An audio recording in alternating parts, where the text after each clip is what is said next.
Passation de charge entre les gouverneurs entrants et sortants, puis installation du promu, ici à la place de l'indépendance de Port-Gentil par le ministre de l'Intérieur, qui s'est adressé à ce dernier en ces termes.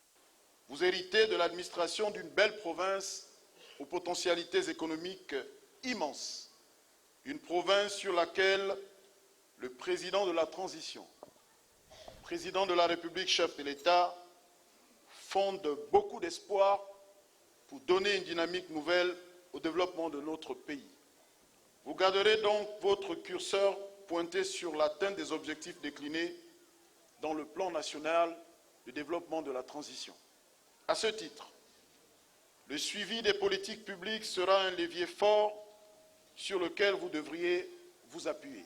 Dans son allocution, le désormais gouverneur de l'Ogooué-Maritime a exprimé sa gratitude au chef de l'État avant de fixer le cap de sa gestion. Ma reconnaissance est donc grande et infinie à l'égard de son Excellence, Monsieur le Président de la République, chef de l'État, le général Brice Clotaire Olinguema, que j'entends servir avec très haute déférence, très entière loyauté et très profond dévouement. Le premier responsable administratif de la province que je suis, pour être performant et efficace, ne saurait s'accommoder des faveurs d'un camp, d'un clan, et pas plus qu'il ne pourrait s'enticher des affinités d'un rang. Administrateur général de la province, j'entends demeurer au service de chacun et de tous, en tout lieu et en tout temps, dès lors que les impératifs à caractère administratif le requièrent. Ce faisant, j'entends m'émanciper des a priori, me soustraire aux appréhensions et ne m'en tenir qu'aux faits et aux résultats produits par chacun pour le plus grand bénéfice de notre pays. Jean-Robert Guémanan saura ainsi compter sur la collaboration franche et sincère, notamment de l'administration déconcentrée et décentralisée, en particulier de celle de la mairie de Port-Gentil.